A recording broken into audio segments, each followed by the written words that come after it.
Next. Okay, we gotta keep moving here. Let's do a Dalton. That's kind of significant. Let's kind of go down this list. They're all significant, unfortunately. Okay. Classic Dalton question would be, it can be worded in different ways, but I'll kind of word it this way. Let's say we have two containers and they're brought together. So there's a valve like this, and there's gas A here and gas B here. The valve is closed in the beginning and then it's open and then the gases mix.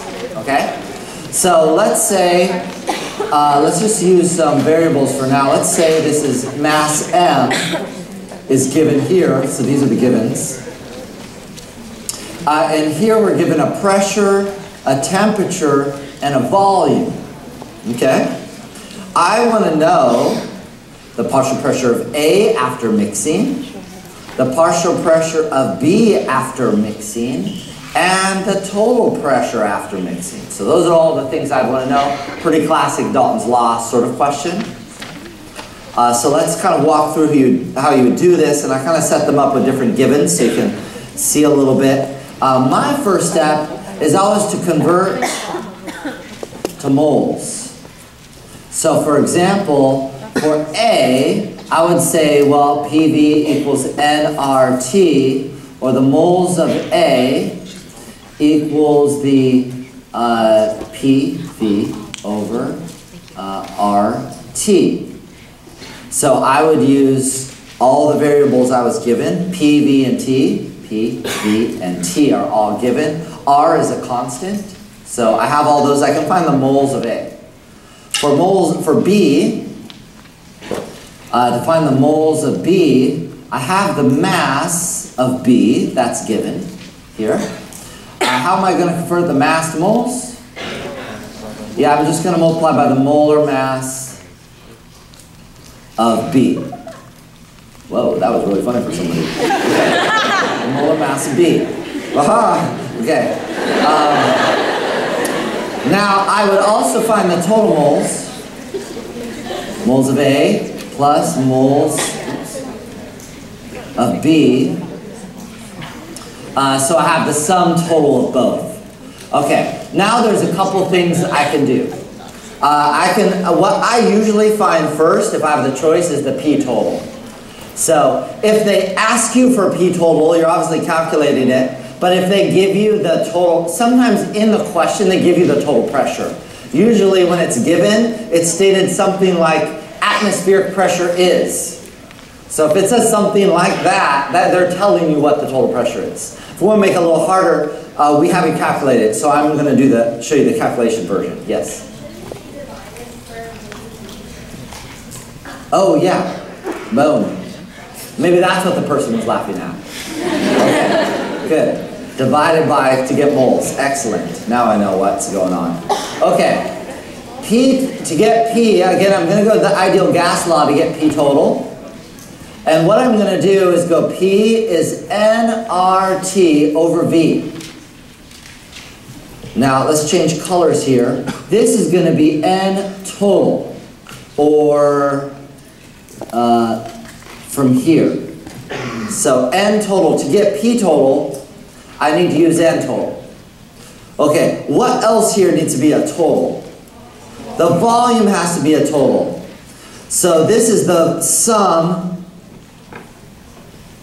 of the volume of the A side plus the sum the sum of the volume of the A side plus the volume of the B side. So I need both of these volumes technically to be able to solve this. If I sum that up, I have the total volume of the whole container, and that V total is what I need. So this is the total volume of the whole container here, of both sides. Okay.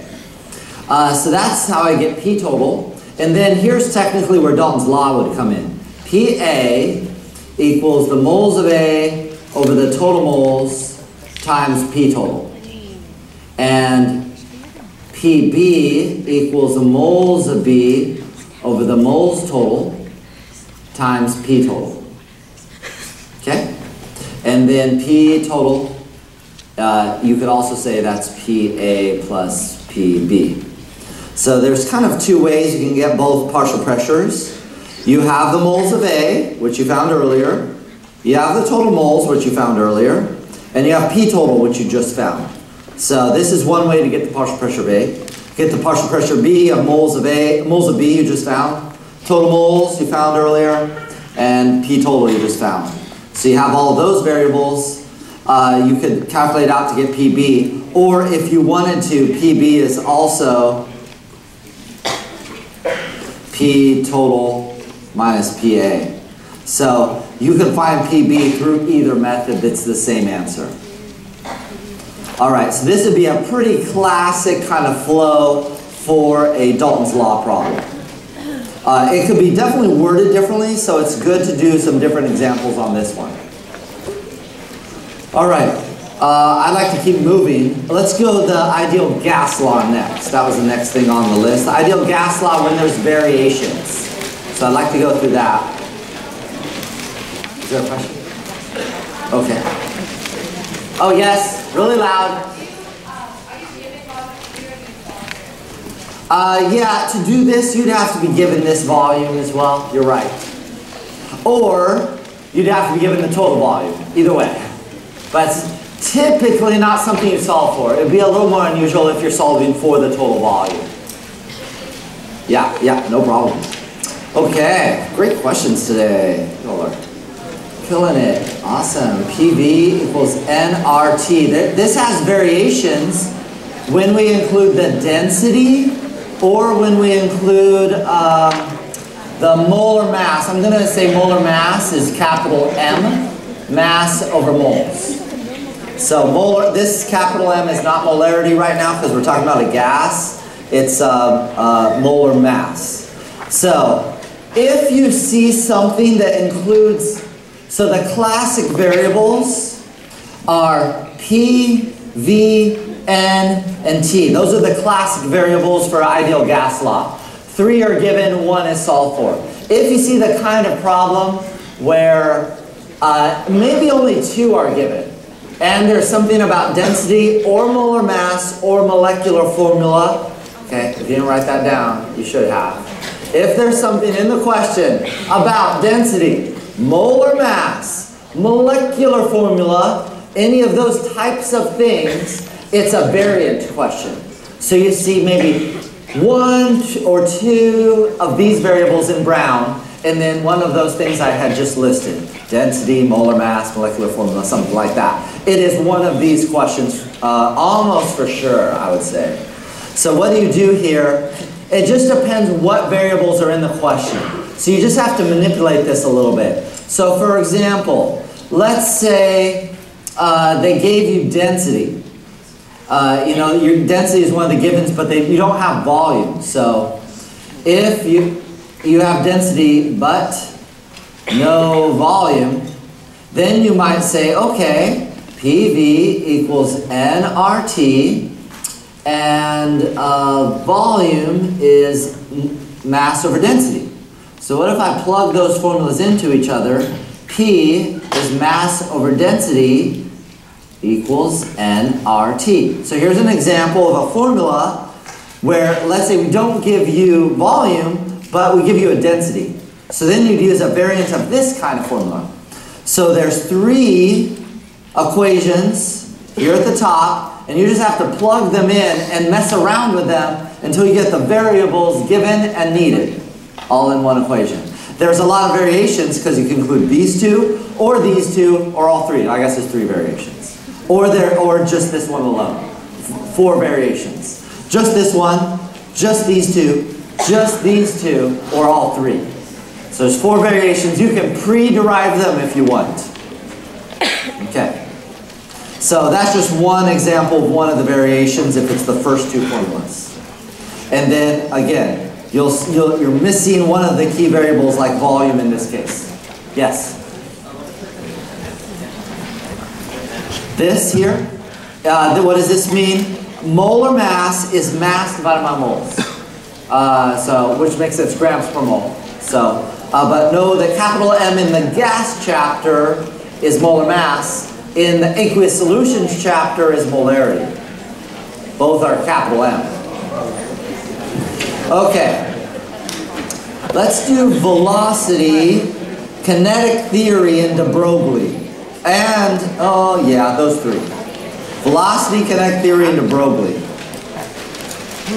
And quantum. They're not all related, but they're going to go in one pile right now. Okay. First of all, the person who asked about this first mentioned the root mean square velocity, 3RT over m. Let's just review this formula. This variable is molar mass in what units? Kilograms per mole. Very common mistake. This R is which R? 8 or 0.08? 8. Okay? The units that you get out of this is? Ah, got ya. I would look here. Velocity probably. Meters per second would make sense. Yeah. Okay, good. All right. There is velocity distribution curve. This is fraction of molecules having that distribution, and this could be velocity. Somebody just want a little review of this. Velocity, or this could be energy, really. The distribution curve looks like this. Kind of looks like a bell curve almost, but it has a tail on one side and it starts at the origin. So it's a lopsided bell. The root mean square velocity is just right of the peak. So the root mean square velocity is right there. The root mean square velocity is not equal to this. What does that mean? What's that? The average. These are not equal. So the root mean square velocity is not the same as the average velocity. Those numbers would really not be the same. So that's kind of mostly conceptual there for you. This is related to the kinetic theory of gases. Let me do a little summary of the kinetic theory of gases. I would encourage you to review the 5 assumptions. There's 5 assumptions in the kinetic theory of gases. You would need to, the most important formulas are this one that I just wrote, and the kinetic energy as related to temperature. I write kinetic energy like this. I don't know how your instructor writes it, but that means kinetic energy. 3/2 RT. That's another important formula from there. And then the other important formula I would review is Graham's law. So those are pretty much the key formulas. The other formula that comes out of the kinetic theory of gases derivation is the ideal gas law, and we already covered that one. Yes, the ideal gas law is important too. So these 3 plus the ideal gas law are the most important formulas of that section. Otherwise, it's primarily conceptual. Okay. That's all I've got to say with that. Let's do the last topic, titration, and then we'll do what I prophetically predicted is the most exciting topic, redox. Okay? All right. What did I say? Titration.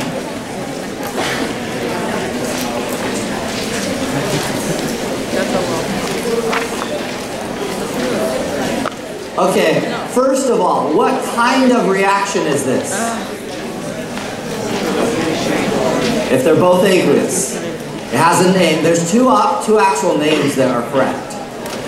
Double replacement is correct, and there's another name for it. If you said or mumbled neutralization, you're also correct. So neutralization or double replacement. So this would form the salt, K2SO4 potassium sulfate, and water. You need to balance this, so I put a 2 there, and I think a 2 here would do it. So that's balanced. If this was a classic titration problem, let's get this color. Oh, let's get this color. Then if this is a classic titration, the givens are regarding both reactants. So if this, again, is a classic titration problem, it's just stoichiometry, then your givens are about both reactants, and you'll see molarity. So molarity is somehow involved. That's your fluid titration. Key words are, of course, the word titration or the word standardization. Both of those words mean it's this kind of problem. Titration, standardization, or variance thereof. All right, so givens are here. We don't care about the products at all. but you do need to balance it. So you need the products just to balance, but not for the math. So a classic problem would be, let's say this is 2.0 molar. We want to know this molarity. This is 10 milliliters. And let's say this is 20 milliliters. Okay, what do you do in this kind of problem? Yep. You want to know the molarity here. I think I gave you all the information you need. You start with what you know, and you go to the one you don't know. In any stoichiometry problem, there's 3 parts. Convert to moles, molar ratio, and go to the unit requested. Convert to moles, molar ratio, go to the unit requested. So step 1, we're going to go to moles with the given material. So 2.0 molarity means moles per liter. That's of the H2SO4. Okay, we're going to go to moles. We do that by multiplying by, other instructors might have different solving methods. If you know a different solving method, totally fine. I'm going to do it my way though. Okay, and that's this. Now I get rid of the milliliter liter units, 1 liter per 1,000 milliliters. This is my first step. I'm going to moles. So milliliters and liters cancel. I went to moles, step 1. Step 2, molar ratio to go to where you want to go. So molar ratio to get to KOH. So I'll do that in different color. This is my step 2. 2 moles KOH for every 1 mole of H2SO4. That's the second step. Third step, go to the requested unit. The requested unit is molarity, and let's just review, that again is moles per liter. Well, I've got moles right now. I just need it per liter. So I'm going to take a big divide by the volume. I have it in the wrong units. It's in milliliters. I need to change that to liters. So 1 liter per 1,000 milliliters. Multiply through all of that mess and you'll get the correct answer, whatever that is. I just made it up, so I don't know what the correct answer is. Okay, questions on that? Okay, pretty classic titration. This is kind of what you generally expect out of titration.